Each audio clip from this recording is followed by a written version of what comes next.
그 이후에 이제 개선 의식이 있는데 집으로 돌아올 때 블레셋 사람을 죽이고 돌아올 때 여인들이 이스라엘 모든 성읍에서 나와서 노래하며 춤추었다.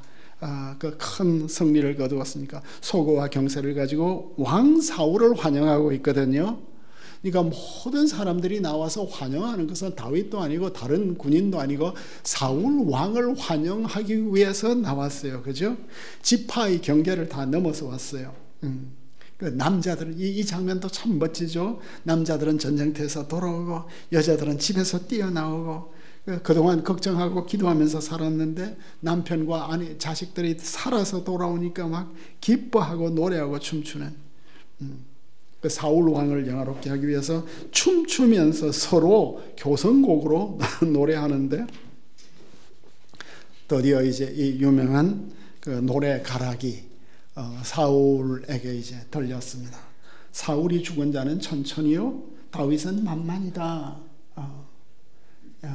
천천만만은 표준적인 시의 쌍으로서 둘 다 많은 숫자예요.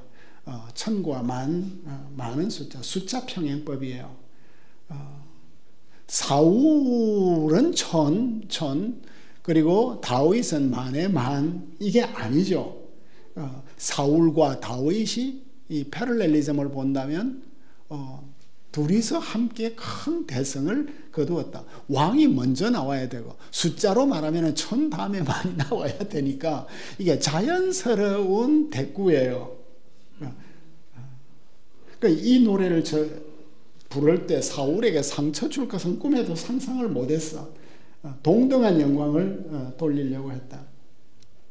그리고 천천만만은 과장법이죠.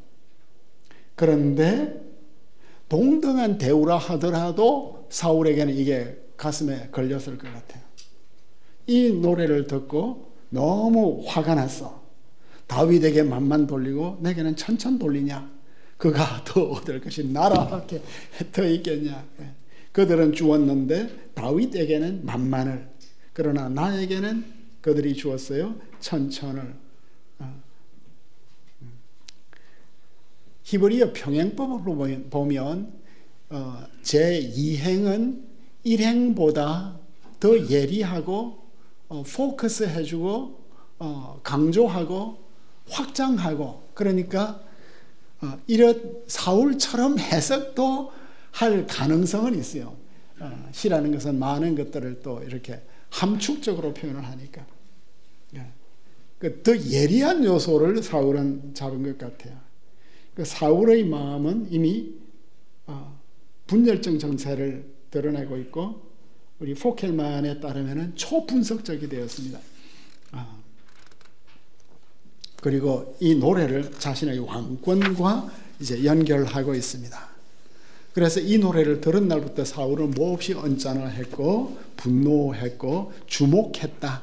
주목했다에 대해서 마소라 사본은 악함, 아본으로 기록되어 있지만 커티브, 의심스럽게 바라보다, 오벤으로 읽어라.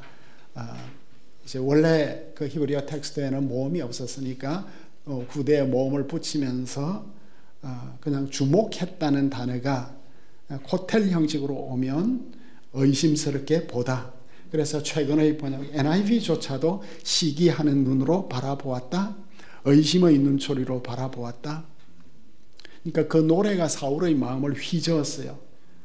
분노의 방아쇠가 당겨지게 되었다. 그러니까 사울은 더 이상 있는 그대로 못 보는, 신앙생활은 리얼리티를 보는 거니까 자꾸 실제적으로 보려고 해야죠. 사실적으로 보려고.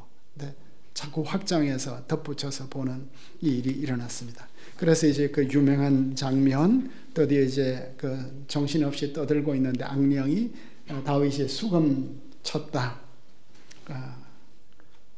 다윗이 떠들어대었다. 마치 예언자가 정신없이 떠들어대는 모습. 그 성경에서 사울은 단 한 번도 예언자로 불려지지는 않아요. 나중에 이제 다윗은 미친 채 하지만 사울의 모습과 다윗의 모습이 아주 대조되고 있습니다. 다윗은 음악 치유자로서 늘 평소처럼 수금을 타고 있는데 악기를 연주하고 있는데 여기에 이제 비극이 있죠. 그 비극이 뭐예요? 불구만이 보는 것처럼 사울은 다윗을 보면 화가 나기 때문에 다윗을 보면 안 돼. 그런데 다윗 노래를 들어야 마음이 차분해지니까 다윗을 보지 않을 수가 없어. 이중 결합, 깊고 파괴적인 이중 결합이 이 둘 사이에 있는. 그래서 이제 이런 사울의 비극, 창을 잡고 있었는데 사울의 손에 있는 창과 다윗의 손에 있는 수금이 무기와 그 참 문화가 이런 대비를 이루고 있어요. 그 두 사람의 역할, 두 사람의 인물됨, 이 둘을 무기를 자신이 들고 있는 것을 통해서 이렇게 대조하고 있어요. 사울이 이제 창을 던졌는데 그는 내가 다윗을 벽에 박으리라 생각하였다. 창을 던졌다와 생각했다. 는 이게 개성이 아니라 동시적인, 그러니까 생각하고 바로 던지는, 그죠? 생각하고 던지는 게 아니라 생각과 동시에 던지는, 통제력을 완전히 상실한. 그 두 번 이제 벽에 박으려고 했으니까 심각했겠죠. 두 번 피했어. 몸을 돌려서.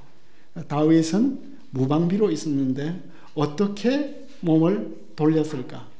사울, 참 다윗이 기민하죠. 몸을 살짝 틀었다.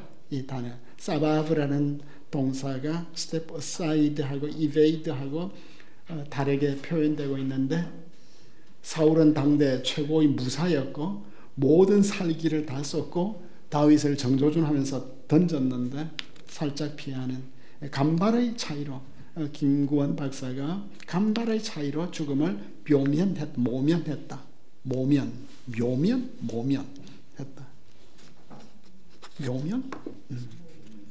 모면이죠. 그래서 사울이 이제 더욱더 두려워하게 되고, 이제 사울이 자신과 다윗에 대해서 새로운 점을 깨달았어요. 여기에서 이제 새로운 요소가 여호와께서 다윗과 함께 계셨다. 사울이 두려워한 것은 주님이 이제는 얘하고 함께 계시구나. 사울의 새로운 인식이에요. 사울 나에게서는 떠났는데 하나님께서 다윗을 계속 지지하고 있네. 이 동전 양면이 여기에서 제시되고 있습니다.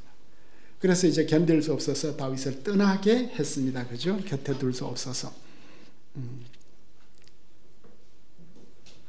떠나게 했고, 그래서 군대 지휘관이 되었고, 그런데 다윗은 어디를 가든지 지혜롭게 행하고, 이제 가까이 두어서 괴로워서 죽이고 싶었는데, 이제 또 멀리 두었더니, 또 다른 사람들이 다윗을 또 너무 사랑하네. 왜냐하면 주님께서 함께 계셔서. 그러니까 다윗이 이렇게 지혜롭게 행할 수 있었던 것은 주님이 그와 함께 계셨기 때문이다. 그래서 사울은 더 두려워했다. 그러니까 다윗의 인기가 올라갈수록 사울의 두려움도 커지는, 서로 정비례하는 이 모습이에요. 또 사울의 이야기에서 두려워하다. 사울의 마음속에는 뭔가 두려움이 사울의 마음을 지배하는 어떤 게 있었던 것 같아요. 그러니까 성경에서 제일 많이 나오는 계명이 뭐죠? 제일 많이 나오는 계명이 두려워 말라 계명. 이거 하지 말라 저거 하지 말라는 말이 많지만 제일 많이 나오는 것이 두려워하지 말라예요. 그런데 두려워하지 말라는 이 명령 안에는 목적어가 거의 없어. 항상 알티라야. 무엇을 두려워하다가 될 텐데, 여기서는 이제 사울이 다윗을 두려워했다는데 알티라에는 무엇을 두려워하지 말라가 없고 그냥 두려워하지 말라. 그러니까 두려움 자체를 우리가 두려워하는 것 같아요. 그러니까 두려움이 우리에게 오는 건 참 두려운 일인데, 믿음으로 두려움을 너를 없애라. 천만인이 나를 둘러싸서 나를 칠지라도 나는 두려워하지 아니하리라 하는 시편 3편 말씀처럼 여기에서 이제 온 이스라엘과 유다가 이제는 다윗을 사랑하는 사람들이 점점 커져가고 있는 거예요. 주님의 임재뿐만 아니라 온 나라의 사랑을 받는데 유다 지파뿐만 아니라 북이스라엘의 모든 지파. 여기에서 사랑받아왔다. 그러니까 이런 사랑은 사울이 받아본 적이 없는 것 같아요. 여기의 사랑은 정치적인 연대감 이상이고 다윗이 지금 보좌로 올라가는 중요한 단계들을 계속해서 밟고 있는데 남과 북이 그를 사랑해서 애착을 느끼고 있는 아마르나 편지에 나오고 있는 왕과 신하의 관계 본질적인 모습이 서로 이제 사랑하는 관계인데 그건 조약적 관계이지만 여기에서는 단지 조약적 관계 이상의 관계를 보여주고 있습니다. 그래서 브루그만이 이 단락에 대해서 사울의 폐위가 이미 시작되었음을 보여주고 있다. 권력 자체는 아직 안 넘어가고 있지만 공식적 이양은 한참 후지만 역동적인 내러티브 힘을 보면 권력과 정당성의 이양은 이미 시작이 되었다. 이 이양은 이게 이제 브루그만의 놀라운 점 같아요. 이 이양을 보면서 한나의 노래를 가져오네요. 이 이양은 낮추기도 하시고 높이기도 하시는 분이 이루어가고 뜻하고 있다. 이 내러티브에서 다윗은 주로 수동적이고 사울은 능동적이에요. 그런데 그가 하는 행동마다 자신의 몰락을 가져오고 있고 의도하지 않게 자신의 왕권을 다윗에게 넘겨주는 핵심 에이전트는 사울 자신이 되었다. 이런 자신의 몰락의 시행자는 자신이 되었다. 그래서 그는 단지 불운한 운명의 희생자가 아니라 내러티브에서 작동하고 있는 희생의 요소는 사울 자신이 자멸적 노력과 함께 가고 있다. 사울을 생각할 때마다 참 운명적 이제 여기에서 우리가 나중에 맨 뒤로 가면 두 개의 단어가 비슷한 단어가 나오는데 하나는 fate고 하나는 destiny이고 사울은 자신의 숙명을 극복 못하는 fate의 노예가 되는 자신의 fate, 자멸의 길을 스스로.